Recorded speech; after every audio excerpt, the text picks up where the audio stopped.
Nah, lalu kemudian mereka pun terusir, tak punya negeri. Kenapa? Karena tak ada yang suka akibat dari perbuatannya. Sampai akhirnya pada akhir 1800-an ada satu tokohnya namanya Theodor Herzl. Theodor Herzl, tokoh Yahudi, ingin membuat sebuah negara. Ide membuat sebuah negara ini datang belakangan. Theodor Herzl punya cerita. Datanglah mereka menemui Sultan Abdul Hamid. Kebetulan waktu itu Palestina di bawah kekuasaan Turki Utsmani. Dibawanya duit emas 1 koper. Wahai Sultan Abdul Hamid, kami minta membuat negara di Palestina. Apa kata Sultan Abdul Hamid? Yang diperjuangkan dengan darah tidak akan dijual dengan emas. Sakit hati mereka dengan ucapan itu. Akhirnya mereka tumbangkan Sultan Abdul Hamid. Maka habislah Turki Utsmani pada tahun 1924.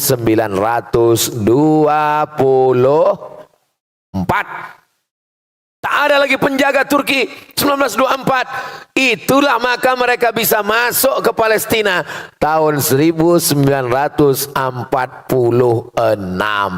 Kenapa bisa masuk? Karena lemahnya kekuasaan umat Islam. Siapa yang mengasihi mereka masuk ke dalam? Karena waktu itu Palestina dijajah Inggris. Inggrislah dosanya yang paling besar memasukkan Israel ke Palestina.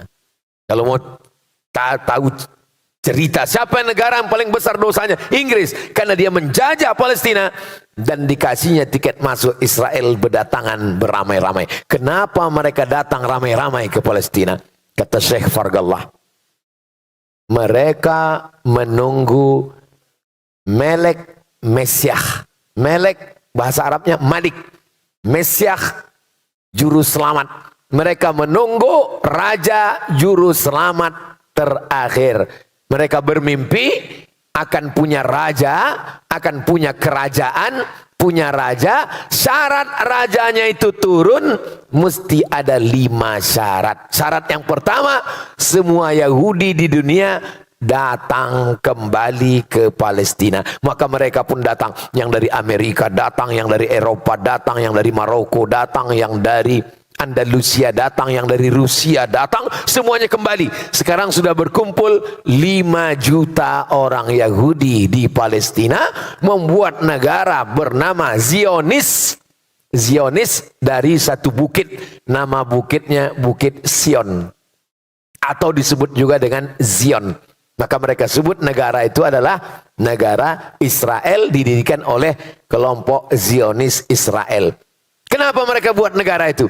Karena syarat menurut mereka akan turun raja yang mereka nantikan itu kalau ada 5 terwujud. Pertama, orang Yahudi mesti ramai-ramai pulang. Sudah pulang atau belum?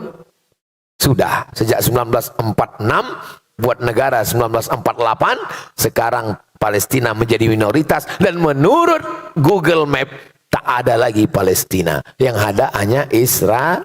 2. Sakit hati mereka yang paling besar adalah kepada Babel. Karena bangsa yang paling banyak menyiksa mereka, lebih dahsyat daripada Fir'aun, adalah Babel. Babel itu maksudnya Babilonia. Babilonia itu Irak, bukan Bangka Belitung.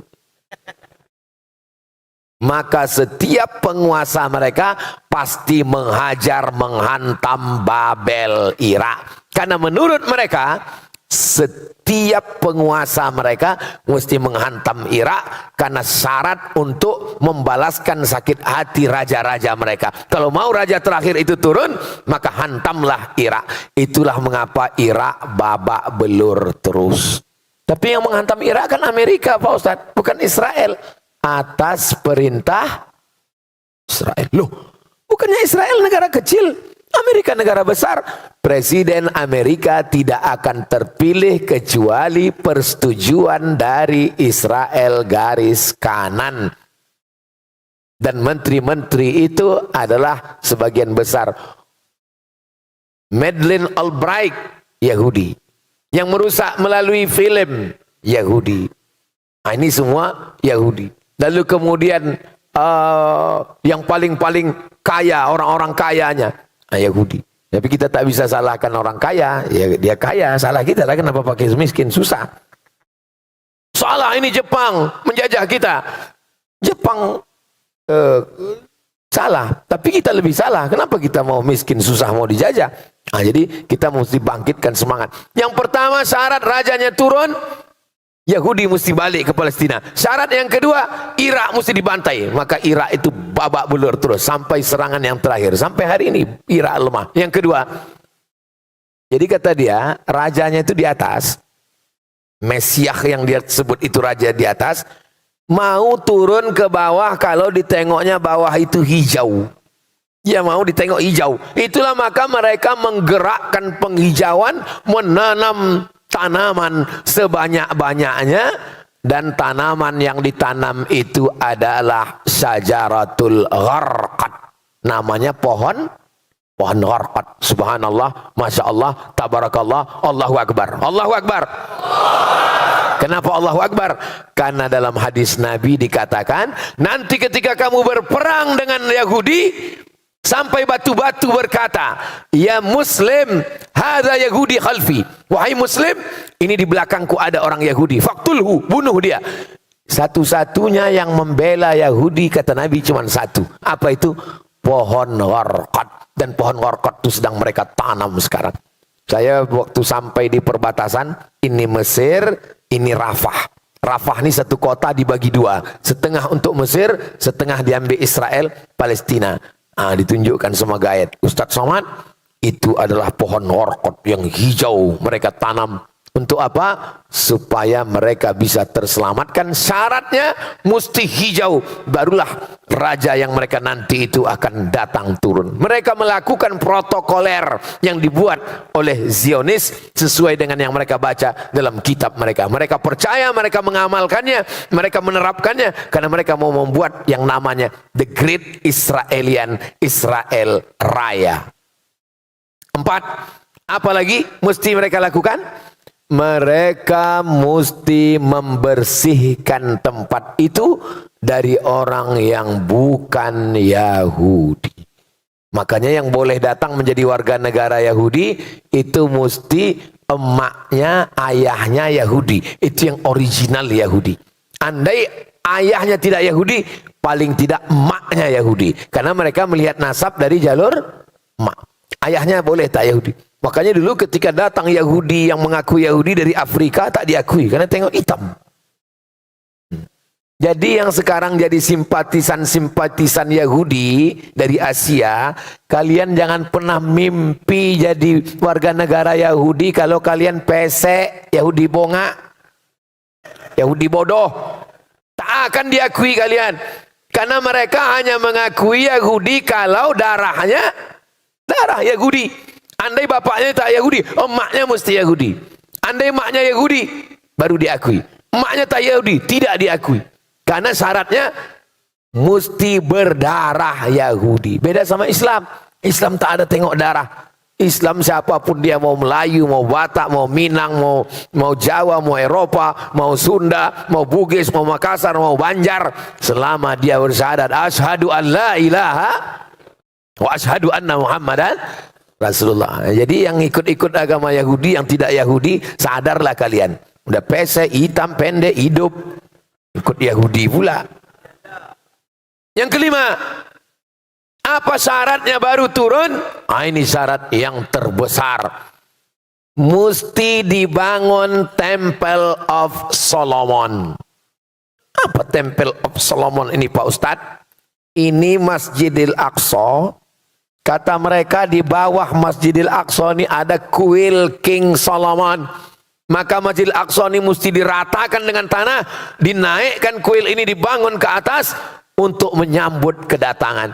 Gambarnya sudah mereka siapkan. Tulis aja di Google itu Temple of King Solomon. King Solomon Temple. Tak pula keluar. Habis paket diambil Yahudi.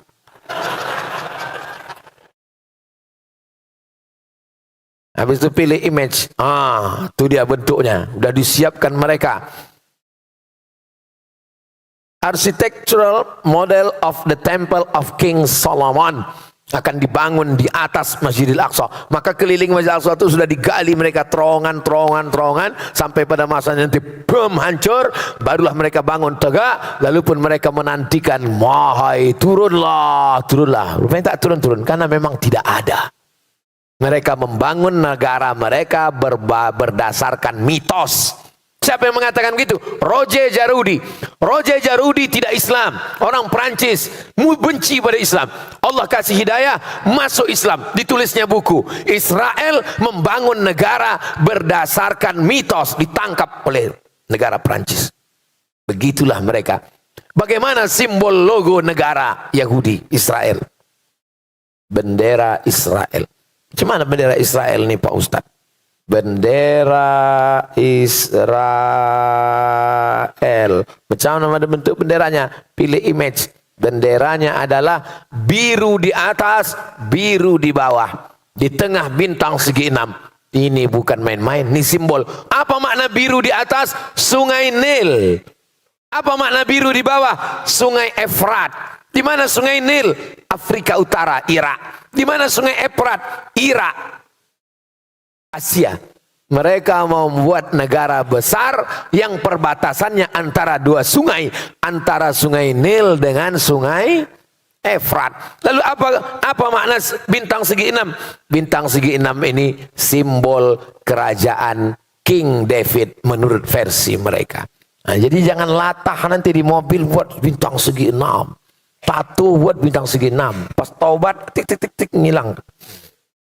Saudara yang dimuliakan Allah Subhanahu wa taala, mereka punya cita-cita, mereka punya misi dalam hidup. Ini belum apa-apa sampai nanti puncaknya. Kapan kita baru bisa memerdekakan Palestina? Tengok dalam hadis, ketika batu berkata, "Ya Muslim, hadza Yahudi khalfi." Wahai Muslim, ini di belakangku ada Yahudi. Selama kita masih mengatakan ya Palestina, ya Indonesia, ya Amerika, ketika nanti kita sudah mampu berkata ana Muslim, waktu itulah baru kita bisa membela memerdekakan Palestina. Jangan karena kajian subuh ini lalu semuanya selesai ini mendaftar ke panitia mau ke Palestina. Andai kalian pergi ke Palestina, kalian mau buat apa? 2 hari setelah itu keluar berita 50 relawan dari Batam kehilangan tenaga karena tak makan lontong sayur. Jadi maksud kita bahas subuh ini, yang kalian belajar fakultas kedokteran, belajar kumpulkan duit banyak-banyak, kirimkan duit untuk apa? Untuk membeli selimut, karena tak lama lagi Palestina akan masuk musim dingin. Mau gigil turun salju, selimut kita kirimkan ke lembaga terpercaya, di antaranya dompet duafa, supaya jangan sampai masjid jangan sembarang kirim nanti masuk dalam daftar teroris internasional, ditangkap. Pas ditangkap ditanya, dari mana ini? Dari Batam. Siapa yang mengumpul? Ustadz Soman. Aku pun ikut juga. Nah, ini kita bantu Palestina. Selemah-lemah bantuan adalah doa. Belum pernah Abdul Somad kosong khutbah Jumatnya sekalipun dari doa untuk Palestina. Setiap saya khutbah, saya berdoa, Allahumma, walaupun tidak ada serangan, walaupun keadaan damai, walaupun apapun, tetap saya doakan, Allahumma ansuril Islam wal muslimin fi Palestin. Cuman kadang jamaahnya pula tertidur. Kita berapi-api di atas, dia di bawah. Palestina adalah bagian dari kita. Tidak perlu menjadi Muslim untuk peduli Palestina. Kau tak usah jadi Islam, kau tak usah jadi orang Islam untuk peduli Palestina. Cukup jadi manusia. Cukup jadi manusia aja udah cukup membela Palestina. Karena masalah Palestina adalah masalah kemanusiaan. Gereja dia bantai, meninggal saudara-saudara kita Kristen Ortodok yang ada di Palestina. Maka ini semua adalah tanggung jawab kita. Apalagi sebagai bangsa Indonesia. Karena di pembukaan Undang-Undang Dasar 1945, kemerdekaan adalah hak segala bangsa. Penjajahan di atas dunia harus dihapuskan karena tidak sesuai dengan pri kemanusiaan dan pri keadilan. Saya bangga karena anak-anak muda masih hafal lagi preambul pembukaan Undang Dasar 45. Ustaz Somad kok tahu? Aku tukang bacanya tiap hari Senin di sekolah. Saudaraku yang dimuliakan Allah Subhanahu wa taala, ketika Indonesia Bung Karno Hatta memproklamirkan kemerdekaan Indonesia yang bertanah air, satu tanah air Indonesia, presiden pertama yang mendukung kemerdekaan Indonesia adalah Presiden Gamal Abdul Nasir dari Mesir. Mufti pertama yang mendukung kemerdekaan Indonesia adalah Mufti Amin Al-Husaini dari Palestina. Negara pertama yang mengakui kita merdeka adalah Mesir dan Palestina. Sekarang apa yang kita lakukan untuk Palestina? Hai para tentara yang gagah, hai para penguasa, dengan tombol nuklirmu, dengan baju besimu, kau akan diminta tanggung jawab di hadapan Allah Subhanahu wa taala. Allahu Akbar. Salahuddin Al-Ayyubi, panglima perang, dia nanti kalau berhadapan dengan Allah, hai Salahuddin, kau tentara, apa yang kau lakukan? Salahuddin gagah menjawab, aku dengan baju besiku sudah memerdekakan Palestina. Sekarang yang gagah-gagah, yang jenderal-jenderal, siap-siap kalian diminta tanggung jawab di hadapan Allah Subhanahu wa taala. Saya kalau ditanya, Abdul Somad, aku tak tentara. Jangankan mobil tank, jangankan pistol besi, pistol air pun ada hidup lagi. Tapi aku punya suara. Aku sudah menyuarakan tentara-tentara, penguasa-penguasa yang nanti diminta tanggung jawab di hadapan Allah. Kenapa kalian tidak mengirimkan pasukan ke Palestina? Mereka menjawab, karena Ustadz tidak pernah menceramahkan. Aku ditanya, Abdul Somad, sudah aku ceramahkan di Batam. Apakah kalian bersaksi semuanya? Allahumma ballaghtu, ya Allah sudah kusampaikan. Allahumma fashhad, saksikan ya Allah, sehingga tidak ada satupun jenderal, penguasa, tentara yang nanti bisa berdalih di hadapan Allah Subhanahu wa taala, karena aku sudah menyampaikan, aku sudah lepas tanggung jawab. Allahu Akbar.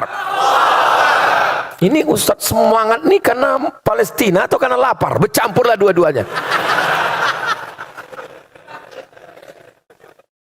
Kita sudah bahas Palestina ini dari awal sampai akhir. Pembahasan Palestina biasanya saya comot sikit-sikit dalam tablik akbar. Pembahasan Palestina yang paling lengkap dari awal sampai akhir itu hanya ada pembahasannya di Masjid Bukit Indah Sukajadi Batam. Tonton, share, subscribe, like, share, and comment. Adik-adik, potong video ini pendek-pendek. Ketika saya cerita tentang mereka akan menghancurkan Masjidil Aqsa dan mereka akan mengembalikan Temple of King Solomon, kalian pondong PT satu menit, baru kalian tampilkan ceramahnya, baru kalian tampilkan inilah dia Temple of King Solomon, baru kalian kuajari pula, kalian pandai lah kalian buat video itu kan, pandai lah kalian kan, share, bagikan.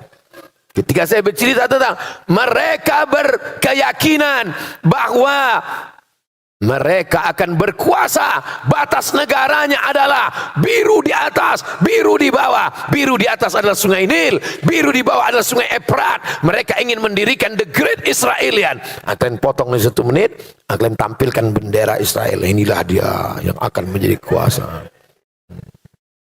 Bisa tak bisa? Kalau tak bisa aku buat nanti. Itulah yang dapat saya sampaikan pada subuh yang penuh berkah ini. Mudah-mudahan bermanfaat untuk kita dan saudara kita semuanya, insyaallah. Aku qauli hadza astaghfirullah li wa lakum. Di akhir majlis mari kita sama berdoa kepada Allah. Mudah-mudahan Allah senantiasa menolong kita supaya istiqomah. Berapa banyak orang mengejek, kita tak peduli, karena kita hanya takut kepada Allah. Kita akan diminta tanggung jawab di hadapan Allah. Apa kontribusi kita untuk saudara kita di Palestina? Ala hadhihi niyah wa kulli niyatin salihah. Al-Fatihah. A'udzubillahi minasyaitonirrajim. Bismillahirrahmanirrahim. Alhamdulillahirabbil alamin arrahmanir rahim maliki yaumiddin. Iyyaka na'budu wa iyyaka nasta'in. Ihdinas shiratal mustaqim. Shiratal ladzina an'amta 'alaihim ghairil maghdubi 'alaihim waladdallin. Amin. Ya Qawiyyu ya Matin. Engkau yang Maha Kuat, ya Aziz. Engkau yang Maha Gagah dan perkasa. Allahumma mansur man nasaraddin. Tolonglah orang-orang yang menolong agamamu ya Allah. Allah mansur ikhwananal mujahidinal mustad'afina fi Palestin. Tolong saudara kami yang sedang berjuang teraniaya di Palestina melawan Israel ya Allah. Allahumma dammir a'da'aka a'da'ad-din. Hancurkan musuhmu, musuh agamamu dan musuh kami semua ya Allah. Allahumma syattit syamlahum wa farriq jam'ahum. Hancurkan barisan mereka, leburkan persatuan mereka, goncangkan persatuan mereka ya Allah. Wa zalzilhum zilzalan syadida. Goncangkan mereka dengan goncangan yang begitu dahsyat sehingga hancur kekuatan mereka ya Allah. Allah mansurna 'alal qaumil kafirin. Allah mansurna 'alal qaumil munafiqin. Allah mansurna 'alal qaumil zalimin. Anta maulana fansurna 'alal qaumil zalimin wal munafiqin wal mufsidin fi ardika ya rabbal alamin. Allahumma dafa'na al-ghala wal waba wal fahsya wal riba wal zina wal munkar wal suyuf al mukhtalifata wal syada'ida wal mihan ma zahara minha wa ma batan min baladina hadha khassa wa min buldanil muslimina amma. Rabbana fir lana dzunubana, ampunkan dosa kami, wali abaina ayah kami, wali ummahatina ibu kami, wali man hadarana, semua yang hadir di majlis ini ya Allah. Allah marzuqna imaman adila, berikan kami pemimpin yang adil dan amanah. La tusallit alaina bidzunubina man la yakhafuka wa la yarhamuna. Jangan kau hukum kami karena dosa kami, lalu kau angkat orang yang tak takut padamu dan tak sayang kepada kami untuk berkuasa menguasai harta kami, tanah kami, bumi kami ya Allah. Ya Arhamar Rahimin, ya Arhamar Rahimin, ya Arhamar Rahimin, irhamna. Engkau Maha Kasih dan Sayang. Tumpahkan kasih sayangmu kepada hati kami sehingga kami merasa berkasih sayang kepada saudara kami di Palestina ya Allah.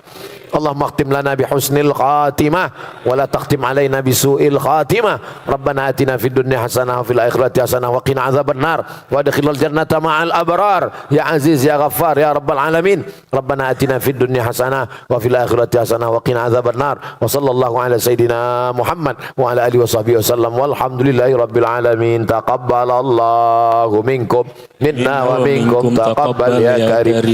Terima kasih segala perhatian. Mohon maaf segala kesilapan dan kekhilafan. Wassalamualaikum warahmatullahi wabarakatuh.